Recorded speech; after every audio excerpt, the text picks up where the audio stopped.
এখন আপনারা দেখছেন ইউটিউব চ্যানেল সনাতন মিডিয়া 3।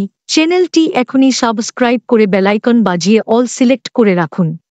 শ্রী শ্রী হরিনাম সংকীর্তন মহাযজ্ঞের পূর্বে শ্রীমদ্ ভক্তিযজ্ঞের ভাগবতীয় অমৃত যজ্ঞের যে পরম আয়োজন, সেই পরম আয়োজনে শ্রীমন্দির অঙ্গনে শ্রীমদ্ ভাগবতীয় ভক্তিযজ্ঞের শুভারম্ভে প্রারম্ভে জীবনধন জীবন সর্বস্ব প্রাতঃস্মরণীয় পরম বন্দনীয় সদ্গুরু শ্রী ভগবান শ্রী শিল গুরু মহারাজের রাতুল আতুল পাবন পবিত্র পদারবিন্দে পরার্ধ কোটি দণ্ডবৎ প্রণতি। সংকীর্তন মহাযজ্ঞের সেবাচার্য আচার্যবর্য, সংকীর্তন রসজ্ঞবৃন্দ, সমাগত শ্রীমান মহাপ্রভুর অনুরাগী বৈষ্ণবজন, সন্তজন, সাধুজন, মহতজন, জ্ঞানীজন, সুধীজন, শ্রদ্ধাশীলা ধর্মশীলা কল্যাণিয়া দেবীমূর্তি মাতৃগণ, সমাগত সকল ভক্ত চরণে দিন অতিদিনের সাষ্টাঙ্গে ভো ভো দণ্ডবৎ প্রণতি। যথা তরমূলং নিষেচন ত্রিপ্রান্তি তৎস্কন্দ ভুজ উপশাখা প্রাণ আহারশ্চ যথ ইন্দ্রিয়ানাং তথৈব সর্ব অশ্চ্যুতৌ তের্য। অমল পুরাণ শ্রীমদ্ ভাগবত বলেন, বৃক্ষের মূলে জল সিঞ্চন করলে তার স্কন্ধ শাখা উপশাখা পুষ্প ফলাদি পল্লবিত হয়ে শোভিত হয়। স্বতন্ত্রভাবে শাখা উপশাখায় জল সেচন বা সিঞ্চন করার প্রয়োজন থাকে না। আর ভোজনের দ্বারা অর্থাৎ আহারাদি ভোজনের দ্বারা সর্ব ইন্দ্রিয় বলবান হয়। ক্ষুধার্ত দুর্বল ব্যক্তির ইন্দ্রগুলি শিথিল হলে ইন্দ্রিয়ে অন্নে দিতে নাই। বুভুক্ষ ক্ষুধার্ত দুর্বল ব্যক্তির হস্তপদ চক্ষু কর্ণ ইন্দ্রগুলি নির্বল এবং দুর্বল হয়ে পড়ে। তো সবলতার জন্য তো চক্ষুকর্ণে হস্তে অন্ন প্রয়োগ করতে হবে না। যদি অন্ন ব্যঞ্জন উদরস্থ হয় তবে ইন্দ্রিয়গুলি সবলতা ফিরে পায়।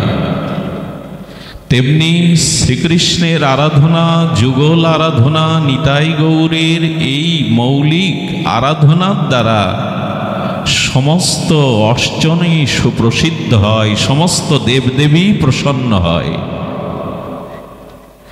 স্বতন্ত্রভাবে অন্য প্রশংসা পূজা অর্চনা এগুলি ভিন্নভাবে প্রয়োজন হয় না, যদি যথা তরমূলং নিষেচন। যদি তরুমূলে আমরা জল সিঞ্চন করতে পারি, প্রেম ও ভক্তি অর্ঘ্য নিবেদন করতে পারি, তবে সকলেই প্রসন্ন হবেন, সকলেই আপনার উপরে তাদের শুভ প্রসন্ন আশীর্বাদ বর্ষণ করবেন। কব দয়ালু শরণং ব্রজের, আমাদের অখণ্ড পরতত্ত্ব ব্রজেন্দ্র নন্দন ভগবান শ্রীকৃষ্ণ মহিমা বর্ণনে ভাগবত বললেন, কব দয়ালু শরণং ব্রজের। আমরা এই পরম কৃতজ্ঞ ভক্তবৎসল আর ভগবান শ্রীকৃষ্ণের পরম কারণিক পরম পতিত উদ্ধারণ নিতাই গৌরের চরণ এই আশ্রয়ের যথার্থতা মহাজনগণ নির্ণয় করেছেন। ক বা দয়ালু ব্রজেত, এমন দয়াল, এমন কৃতজ্ঞ, এমন ভক্তবৎসল, এমন করুণার আধার কোনজন আছেন? আপনারা জানেন, প্রতিটি মহাজন শাস্ত্র অনুভূতিতে বলেছেন, মাতৃ জঠরে সেই অন্ধকারময় মলমূত্রের দ্বার একটি নরক সমান। মানুষ তার ভজন সাধন, মহৎ কৃপা, গুরু কৃপা, শ্রদ্ধা ভক্তি ক্রমের দ্বারা ভগবানের কাছে এই নিবেদন, এই বিজ্ঞপ্তি, এই প্রণতি, এই আবেদন জানায়, পুনরায় যাতে মাতৃ জঠরে নরক যন্ত্রণায় প্রবেশ করতে না হয়। কারণ পুনঃ পুনঃ মাতৃগর্ভে, মাতৃ জঠরে আগমন মানে ওইখানে মলমূত্রের দ্বারে নরক যন্ত্রণা ভোগ করা। উত্তরার গর্ভে পরীক্ষিতকে বিনাশ করার জন্য যখন অশ্বত্থামা ব্রহ্মাস্ত্র প্রয়োগ করলেন, আর উত্তরা ভগবানকে স্মরণ করে বললেন, পাণ্ডবদের উত্তরসূরি আমার গর্ভে, হে ভগবান, আপনি কৃপা করে আমার গর্ভস্থ সন্তানকে রক্ষা করুন। এই প্রার্থনা, এই আবেদন, এই নিবেদনে স্বয়ং ভগবান অখণ্ড পরতত্ত্ব শ্রীকৃষ্ণ মাতৃগর্ভে প্রবেশ করলেন, যেখানে সাধকরা প্রবেশ করতে চায় না, যেখানে মলমূত্রের দ্বার স্বরূপ নরক যন্ত্রণা ভোগ করতে হয়। এই দেখো জগৎ, এই দেখো জগতের ভক্তগণ, ক বা দয়ালু, এমন দয়ালু কৃতজ্ঞ ভক্তবৎসল ভগবান কে আছে, যে ভগবান ভক্ত রক্ষার জন্য নরকরূপী মাতৃ জঠরেও প্রবেশ করেন। কৃষ্ণ বন্দে জগৎগুরু, কই মাতৃ জঠরে ভগবান প্রবেশ করলেন ভক্ত রক্ষার নিমিত্তে। ক বা দয়ালু, এমন দয়াল কে আছেন? একটি দুটি দিন নয়, গর্ভের পুরো সময়টা ভগবান তাকে ব্রহ্মাস্ত্রের হাত থেকে রক্ষা করেছিলেন। কে বা এমন দয়ালু ভগবান আছেন? এই জন্য শ্রী ভগবানের ভক্তবৎসলতা আমরা ব্রজেন্দ্র নন্দন ভগবানের মধ্যে ভক্ত লাগি কৃষ্ণ আগুন ভক্ষণ করছেন অনল। আর এই ভক্তকে, ভক্তের ভজনকে বিঘ্নের জন্য প্রজ্বলিত অগ্নি গোবিন্দ ভক্ষণ করছেন। অগ্নিকে তিনি গ্রহণ করছেন ভক্ত রক্ষার জন্য। এমন দয়ালু কে আছে যে ভক্তকে আশ্রয় দিতে গিয়ে, সুরক্ষা দিতে গিয়ে অগ্নি ভজন করেন? এমন দয়ালু ভগবান কে আছেন যে জঠর অগ্নিতে, অর্থাৎ জঠরে প্রবেশ করেন ভগবান ভক্ত রক্ষার জন্য?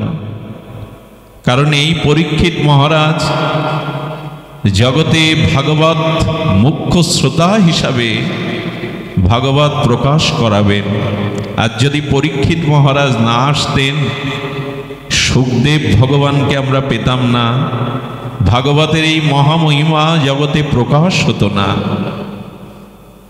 তো এজন্য ভগবানের দয়াটি, তার করুণা, তার অপার কৃপা, এদিকে আমাদের দৃষ্টি দিতে হবে।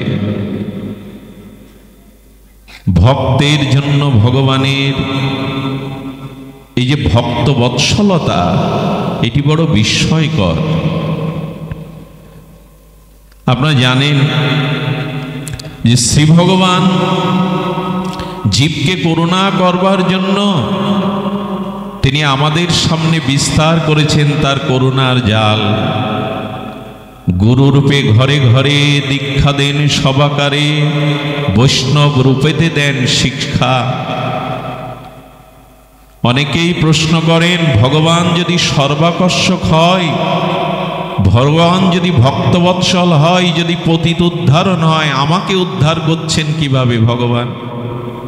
আমাকে উনি আকর্ষণ করছেন কই? যদি কৃষ্ণ সর্বাকর্ষক হয়, সর্বজীবকে যদি কৃষ্ণ আকর্ষণ করেন কই, আমাকে তো বিষয় বাসনা, মলিনতা, দুর্বুদ্ধি, কুবুদ্ধি থেকে গোবিন্দ আমাকে আকর্ষণ করে তার চরণে নিচ্ছেন না? যদি আমাকে কৃপা করারই তার করুণা হবে, কৃপা হবে, জীবের প্রতি যদি গোবিন্দের এত দরদ, এত করুণা, তো আমার উদ্ধারের পথ কোথায়? আমার কল্যাণের পথ কোথায়? আমাকে স্বীয় চরণে প্রেম ভক্তি দানের জন্য গোবিন্দ কি কৃপা করছেন, এটা যদি কোনো ভক্তের মনে প্রশ্ন জাগে, তো ভাগবত বললেন উনি সাক্ষাৎ ব্রজেন্দ্র নন্দন ভগবানের কারণ্য ঘন কৃপা শ্রীমূর্তি নিয়ে এই জড় জগতের পাপ তাপ মলিনতা অজ্ঞান অধম জীবকে কৃপা করবার জন্য সেই জীবের নিস্তার লাগি নন্দসুত হরে গুরুরূপে আমাদের মাঝে ঘরে ঘরে আসছেন। এ তার কম করুণা। তার করুণাটা একবার অবলোকন করুন। আমরা অনেকেই বলি ভগবান আমায় কৃপা করো, কৃপা করো। করুণা তো আসছে আপনার কাছে, এমন নয় ভগবানের কৃপা করুণা আপনার কাছে আসছে না। এই দেখুন গুরু রূপে ঘরে ঘরে যাচ্ছেন উনি। মহন্তের স্বভাব হয় তরিতে পামর, নিজ কার্য নহি তব চান পর ঘর। মহন্তের নিজের কোনো চাওয়া পাওয়া নেই, সদ্গুরুদেবের তো জীবের দ্বারে দ্বারে যাচ্ছেন আমাদের কল্যাণ করার জন্য। মহন্তের নিজ কার্য কি? জীব জগতের কল্যাণ বিনা মহন্তের নিজ কোনো কার্য নাই।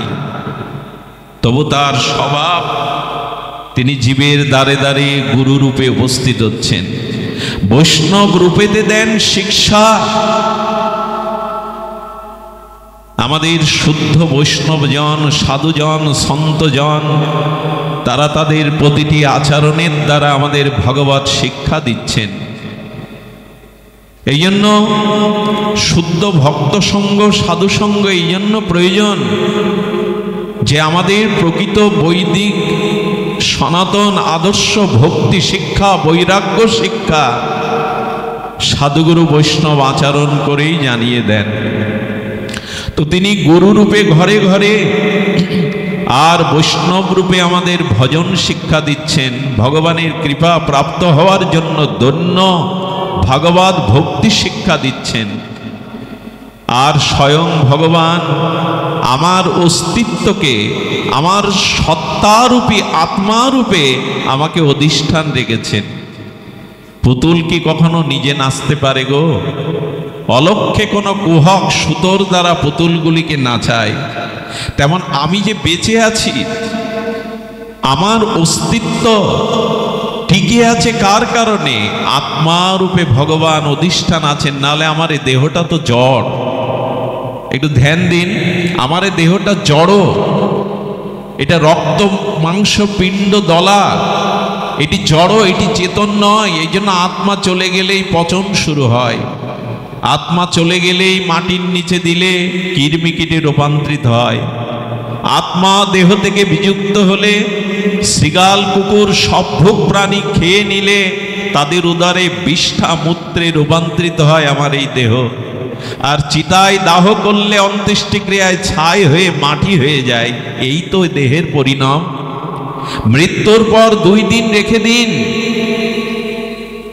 আর এ দেহ পচা গলা দুর্গন্ধ আপনজনও কাছে আসতে পারবে না। এই জড়দেহকে কে টিকিয়ে রেখেছেন? কে দৃষ্টি দিয়েছেন? কে বিবেক দিয়েছেন? কে বিচার দিয়েছেন? কে ভালো মন্দ অনুকূল প্রতিকূল পরিস্থিতি জানতে আমার ভিতরে সত্তারূপে ভগবান অধিষ্ঠান করছেন। দেখুন, ভগবান যদি আমার ভিতরে জেগে না থাকতেন তাহলে আপনার আমার ঘুম ভাঙত না। মহানিদ্রা, কাল ঘুম এসে যেত, অর্থাৎ মৃত্যু। আমি ঘুমের পরে জাগরণ হয় কেন জানেন? মৃত ব্যক্তি তো ঘুমের পর আর জাগে না। আমি জাগি কেন? আপনি জাগেন কেন?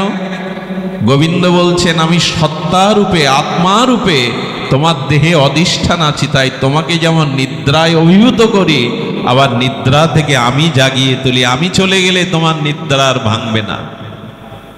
তা আমি আত্মা রূপে তোমার মধ্যে অধিষ্ঠান করে আছি। আমি আছি বলেই তোমার সংসার আছে, স্ত্রী আছে, পুত্র আছে, কুটুম্ব আছে, ভালোবাসা আছে, প্রাপ্তি আছে।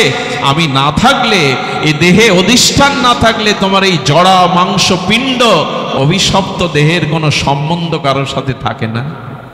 আপনি বলছেন ভগবান আমায় কৃপা করছে না। তিনি আত্মা রূপে আমার মধ্যে অধিষ্ঠান থেকে কৃপা করছেন। আর কি করছেন? আত্মা রূপে তিনি শুধু অধিষ্ঠান এই সময়ে করছেন না। দেখুন তার করুণার নির্ঝরণী, বহুবার বলা হয়েছে প্রসঙ্গ। মহা অপরাধ মহা পাপের দ্বারা যদি আমার স্খলন হয়, পতন হয়, আমি যদি মলমূত্রের কীট হয়ে জন্মাই, তবু ভগবানের এত করুণা, এত কৃপা, আমার জন্য তার এতটা কৃপা দৃষ্টি, আমাকে আবার পুনঃ মনুষ্য জন্ম দিয়ে, আবার আমাকে গুরু কৃপা ভজন ভক্তি দিয়ে নিজের করবেন, নিজের স্বরূপ ধামে আমাকে নিয়ে যাবেন। এই জন্য মলমূত্রের কীটের মধ্যেও ভগবান আমাকে ত্যাগ করেননি, আত্মা রূপে রয়ে গেছেন। একবার এইটা ভাবুন তো, আপনার বিবেক এবং বিচার দিয়ে ভাবুন। আমি সংসারে যাদের জন্য পাপ অন্যায় অপরাধ করেছি, মৃত্যুর পরে সেই পাপের বা প্রতিকূল ভাগ কেউ নেয়নি, নেবেও না। সেই মহা অপরাধ পাপের কারণে আমি যখন মলমূত্রের কীট হয়েছি, সবাই ত্যাগ করলে ভগবান আমার ভিতরে আত্মারূপে আমাকে বাঁচিয়ে রেখেছেন। তোকে আবার মানুষ করব, আবার গুরু কৃপা দিয়ে ভক্তি দিয়ে আমার করব। তে এমন কৃপালু, এমন দয়ালু ভগবান।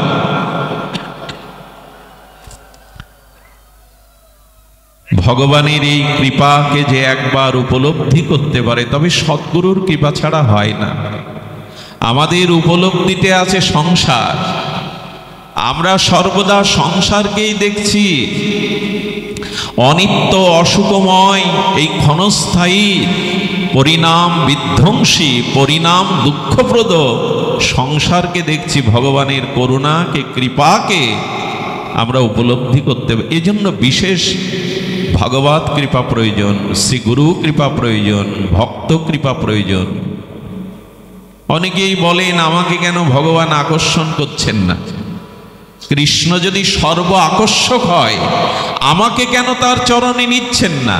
আচ্ছা, চম্বুকের ধর্ম লোহাকে আকর্ষণ করা, এটাই তো। কিন্তু চম্বুক আর লোহা পরস্পর সংস্পর্শে থাকলেও একে অপরকে আকর্ষণ করতে পারে না, যদি লোহার উপরে কিছুটা কদ্দমাক্ত কাদা লেপন করে দেন।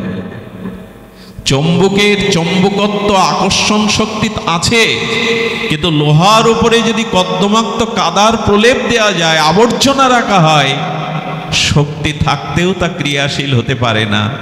ঠিক তদুপরি গোবিন্দ মুরলীর ধ্বনিতে, হরিনামের ধ্বনিতে, ভাগবতের এই মহা চিন্ময় অলৌকিক দিব্য লীলা নামে আমাকে আকর্ষণ করছেন। কিন্তু আমার হৃদয়ে জন্ম জন্মান্তরের সংসারের কামনা বাসনার আবর্জনা লেপ্টে আছে। এ দোষ তো চম্বুকের নয়, এ দোষ তো স্বয়ং ভগবানের নয়। ভগবান আমাদের আকর্ষণ করছেন অনাদিকাল হতে। হে জীব তুমি আমার।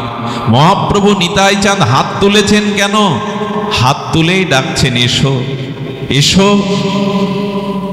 তিনি বহির্মুখ জীবকে অনন্ত ভোগ বিলাসময় এই সংসার আকর্ষণ যাদের টানছেন, ভগবান তাদের দুবাহু বাড়িয়ে ডাকছেন।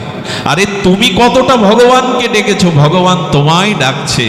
তুমি তাকে কতটা অন্বেষণ করেছো, ভগবান তোমায় এই জগতের ধুলাতে এসে তোমাকে খোঁজ করছেন। তুমি ভগবানের জন্য কপটা চোখের জল ফেলেছো, ওই দেখো গৌর হরি জীবের লাগিয়া কাঁদতে কাঁদতে মাটি তাই কদ্দমাক্ত করে ফেলছেন প্রভু। তিনি তোমায় খুঁজছেন, তিনি তোমায় ডাকছেন। কিন্তু চম্বুক আকর্ষণ করলে কি হবে? জন্ম জন্মান্তরের অবিদ্যা, কামনা বাসনা রয়ে আছে, এই যাবে কি করে? দেখুন, এই চিত্তের কামনা বাসনা জাগবে একমাত্র শ্রী গুরুর চরণ ধুলি আর বৈষ্ণবের চরণ ধুলি যদি শ্রদ্ধা নিয়ে শ্রীঅঙ্গে মাখা যায়। যদি আচ্ছা একটি প্রশ্ন জাগে, ধুলি যদি আপনি দর্পণের উপরে মাখান তো দর্পণ স্বচ্ছ হবে না আরো ময়লায় জড়িয়ে যাবে? কোন ধুলি কোন স্বচ্ছ বস্তুকে স্বচ্ছ করতে পারে না আরো মলিন করে? একটু কথা বলুন, মলিন করবে তো। ধুলি যদি কাচের উপরে আরো প্রলেপ দেন তো সেটা স্বচ্ছ হবে না। তো এখানে এই কথা বলা হচ্ছে কেন? সাধুগুরুর চরণ ধুলিতেই আমাদের অনন্ত জন্মের কামনা বাসনারূপ অশুদ্ধ চিত্তের মলিনতা দূর হবে। বলেন এ ধুলি সে ধুলি নয় গো, শ্রীগুরু পাদপদ্ম রেণু, বৈষ্ণবের চরণ রেণু, এগুলি অন্য ধুলির মতো ধুলি নয়। এর মধ্যে এমন এক লোকত্রিয় দিব্য কৃপা শক্তি আছে, যেটা হৃদয়ে মাগলে, যেটা মস্তকে অভিষিক্ত হলে মহত পজরজ অভিষেকং। প্রহ্লাদ মহারাজ বলছেন বৈষ্ণবের চরণধুলিতে, মহতের চরণধুলিতে যেদিন অবগাহন করবে, অভিষিক্ত হতে পারবে, সেই দিন প্রেম ভক্তি হবে। ওটা অন্য ধুলি নয়, সাধারণ ধুলির মতো নয়। এই জন্য পিতামাতার চরণেও প্রণাম করলে বহির্শত্রুর আক্রমণে ক্ষতি হতে আপনি রক্ষা পাবেন। কারণ পিতামাতার চরণ ধুলির মধ্যে তাদের হৃদয়ের যে শুভ সন্তানের প্রতি মঙ্গলময় আশিস বা আশীর্বাদ সুরক্ষিত আছে। ওটা হৃদয়ের সেই আশীর্বাদটা চরণ ধুলির মধ্যে দিয়ে আপনাকে সুরক্ষা দেয়। এর একটা কারণও আছে। সাধুগুরুর চরণ ধৌত জল, চরণ ধুলি, এগুলিতে কেন ভক্তি হয়? এগুলি সাধনার বল কেন? তো ভগবান বলে দিয়েছেন সাধব হৃদয়ং মহাং সাধনাং হৃদয়ত্ব অনন্তম। ভগবান দুর্বাসাকে বলেছিলেন, দুর্বাসা, মালা বদল করে যেমন প্রিয়া প্রিয় বরবধূ হয়, তেমনি আমার হৃদয়টা আমি বদল করে নিয়েছি। বলে ভগবান তোমার হৃদয় কার সাথে বদল করলে? আমার হৃদয়টা আমি ভক্তকে দিয়েছি, আর ভক্তের হৃদয়টা আমি নিয়ে নিয়েছি। মালা বদল হয়েছে ভক্তের সাথে। বদনত্তে ন জানান্তে না হংতেভ্য মনা গোপী। গরম জল এটা। তো এই জন্য আমার হৃদয় আমি সাধুর হৃদয়ে এক করে দিয়েছি। টনসিলের যে অবস্থা, ডাক্তার কথা বলতেই নিষেধ করে, উপায় তো নাই, কৃপা করুন। তো সাধব হৃদয়ং মহং সাধুনাং হৃদয়স্থ অন্তম। সাধুর হৃদয় আমার, আমার হৃদয় সাধুর। তাহলে সাধুকে প্রণাম করলে, সাধুর চরণ ধুলি নিয়ে হৃদয় থেকে কে কৃপা করছেন আপনাকে? তো ভগবান কৃপায় পাচ্ছেন আপনি। এই জন্য দেখবেন ভগবান কৃপা করেন, করুণা করেন, কিন্তু প্রেম ভক্তি দানে ভগবানের থেকে শ্রীগুরু বৈষ্ণব অগ্রগণ্য। দেখুন, ভগবানের কৃপার জন্য খুব বেশি ছুটবেন না ভগবানের পেছনে। ভগবানের কৃপা যদি পেতে চান, অনুভূতি যদি পেতে চান, তো ভগবান ভক্তের পেছনে ছুটুন। এক ঘটনা মনে পড়ল। এক রাজা, এটা ভক্তমাল চরিত্রে আছে, নাভাজি গোস্বামীর অপূর্ব এই গ্রন্থাবলী, অমর গ্রন্থ। তো এক রাজার দরবারে এক ব্রাহ্মণ পণ্ডিত যেতেন। পণ্ডিতের সদাচার, শাস্ত্র ব্যাখ্যা, তার উপলব্ধি রাজার এত ভালো লেগে গেল, তাকে গুরুকরণ করলেন। রাজগুরু রূপে তাকে অভিষিক্ত করেন। প্রতিদিন আসলে তাকে বন্দনা অর্চন করেন, পাশে সিংহাসন দিয়েছেন। আবার সেই গুরুদেবকে সপ্তাহে একদিন করে নগর পরিভ্রমণে নিজে রথে করে নিয়ে যান। এখন এই রাজ সম্মান, রাজগুরু হয়ে তার ভিতরে অভিমান দেখা দিল। রাজার যারা মন্ত্রী পরিষদগণ, পার্ষদ সেবকগণ, তাদের উনি মূল্যায়ন করেন। ওনাকে প্রণাম করতে গেলে উনি মুখ সরিয়ে নেন, বিরক্ত প্রকাশ করেন, আরে সরে যাও সরে যাও, তোমাদের রাজা আমাকে মানেন, আমি রাজার সম্মান পাই, তোমরা কে? তুচ্ছ তাচ্ছিল্য করতে লাগলো মন্ত্রী, সেবক, অনুচর, দারোয়ানদের। এই মন্ত্রী, অনুচর, দারোয়ান মিলে ভাবলো উনি গুরু হতে পারেন, রাজা তাকে সম্মান করতে পারে, কিন্তু আমাদের উপেক্ষা করা উচিত নয়।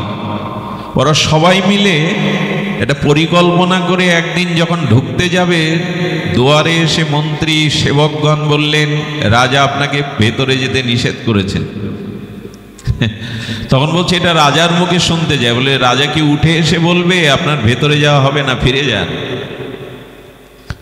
তো তিনি ফিরে গেলেন, রাজা খোঁজ নিচ্ছেন, রাজগুরু আসেননি আজ, তাকে খোঁজ নাও তো।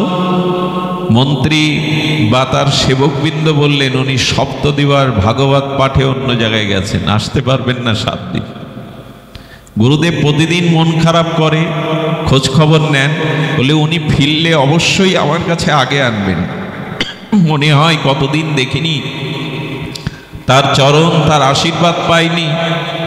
এখন 7 দিন পূর্ণ হলে রাজার সেবকগণ বুদ্ধি করলেন, বলেন যাও রথ পাঠাও, তাকে নিয়ে এসো রাজগুরুকে।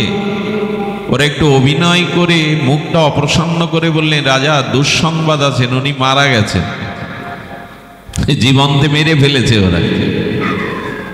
তো বললেন আমি বিশ্বাস করি না। শোকাহত রাজা উনি বিরহ বেদনায় কাতর হলেন। আচ্ছা, রাজা যে 1 সপ্তাহান্তর নগর পরিক্রমায় বেরোতো আগামীকাল সেই দিন। তো মন্ত্রী সেবকগণ চিন্তা করছেন, কালকে রাস্তায় যদি ও রাজার সন্ধানে এসে দাঁড়ায়, আমরা তো ধরা পড়ে যাব। রাতে ওতে হাত পা বেঁধে বাগানে এক জঙ্গলে থুয়ে এসছে, কোনো রকমে সেই বন্ধন মুক্ত হয়ে ও রাস্তায় এসে ভাবছেন, আমি যদি রাস্তায় দাঁড়িয়ে থাকি ওরা দেখতে পেলে তো আমাকে আবার গুম করে দেবে। ও গাছের উপরে উঠে বসেছে, রাজা রথ নিয়ে যাবে, হয়তো ঝাঁপ দেব নাই, চিৎকার করে বলবো আমার কথা, তখন বুঝবে ওরা। গাছে উঠেছেন, রাজার রথ চলেছে, পাশে মন্ত্রী পরিষদ, সেবকবৃন্দ।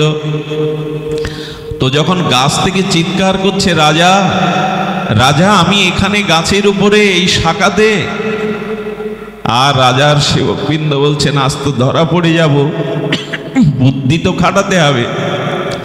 রাজা এক মুহূর্তে, রথ এখানে রাখা যাবে না। আরে আপনার গুরু হলে কি গাছের মাথায় উঠতো, মরে গিয়ে ব্রহ্মভূত হয়েছে, আপনার ঘাড়ে লাগবে বলে, তাড়াতাড়ি চলুন, এখানে থাকবেন না। রাজপুরোহিত গুরু চিন্তা করলেন, রাজার কাছে পৌঁছানোর একমাত্র উপায় রাজ কর্মচারীদের প্রসন্ন করা, তাদের খুশি করা, না হলে আমি আর এরা আমাকে ভূত বানিয়ে দেবে। ভগবানের পিছনে ছুটবেন না, কৃপা করুণা ভক্তি পাবেন না। সাধুগুরু বৈষ্ণবকে প্রসন্ন করুন, তাদের শ্রদ্ধা ভক্তি করুন, তারাই পৌঁছে দেবে গোবিন্দের দুয়ারে। এই জন্য তো মহাপ্রভু বলছেন, দিনন্তে যে নিতাই বলে একবার, মহাপ্রভু নিজের কথা বলছেন না, দিনন্তে যে নিতাই বলে একবার, আমি হই তার, সে হয় আমার। একবার নিতাই বললে আমি তার হই, সে আমার, নিজের কথা বলছেন। এই জন্য সাধুগুরু বৈষ্ণবের কৃপা চাই। সাধুর হৃদয় ভগবানের হৃদয়ে, ভগবানের হৃদয় মন সাধুকে বিনিময় করেছেন। এই জন্য সাধুরা ভগবান ছাড়া কিছু জানেন না। ভক্তের হৃদয়ে সতত গোবিন্দ বিশ্রাম। আচ্ছা, কৃষ্ণ ভক্তের, কৃষ্ণের গুণ সব সঞ্চারে, ভগবানের যা যা গুণ ভক্তের মধ্যে তা সঞ্চারিত হয়। হ্যাঁ, বিন্দু আকারে হলেও হয়। কেন হয় জানেন? এই যে লোহখণ্ডটা যদি আগুনের মধ্যে তদাত্ম করে রাখেন, আগুন ধর্মটা লোহার মধ্যে প্রবেশ করবে কিনা?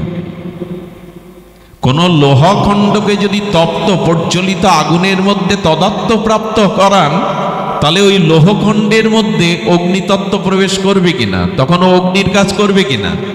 তেমনি ভক্ত উৎকণ্ঠা ব্যাকুলতার দ্বারা ভগবানের ভজন করতে থাকলে ভগবানের ওই গুণগুলি, ভগবানের স্বরূপ ধর্মগুলি, কৃষ্ণের যতিক গুণ কৃষ্ণ ভক্ত সঞ্চারে, ভক্তের মধ্যে ওটা সঞ্চারিত হয়।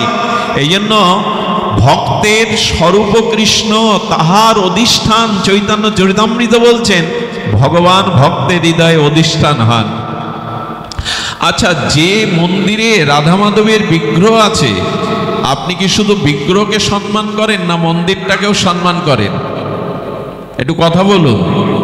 কেউ কি এমন বলে আমি মন্দির মানি না, মন্দিরের মধ্যে ভগবানকে মানি? ভগবানকে মানতে গেলে মন্দিরকেও শ্রদ্ধা করতে হবে, মন্দিরকেও মান্যতা দিতে হবে, শ্রীমন্দিরকেও প্রণাম করতে হবে। তার কারণ মন্দিরেই তো ভগবানের অবস্থান।